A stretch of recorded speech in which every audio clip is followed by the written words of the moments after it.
Daniel was 19 when he was diagnosed with a rare form of life-threatening liver disease called PCS.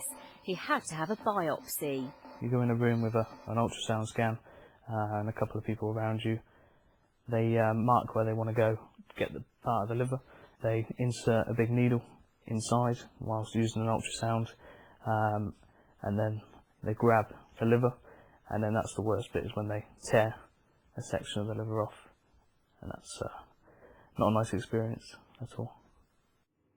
This type of liver screening could soon be a thing of the past. A new type of non-invasive scan has been developed here in Oxford. What was unique about Daniel at the time is that half his liver was actually reasonably normal. And until Daniel arrived at the John Radcliffe on that day in 2012, we had never in the community been able to measure or identify patchy liver disease like this. So this very much was a world first. It's a huge step forward in being able not just to diagnose and monitor it, but also to evaluate treatments for liver disease, many of which are quite expensive and therefore should be only given to people who really benefit from them. The LiverMultiScan was developed with grants from the EU's Horizons 2020 project. The National Institute for Health and Care Excellence is considering its use. Oxford Innovation Services say it could save the NHS £500 per patient.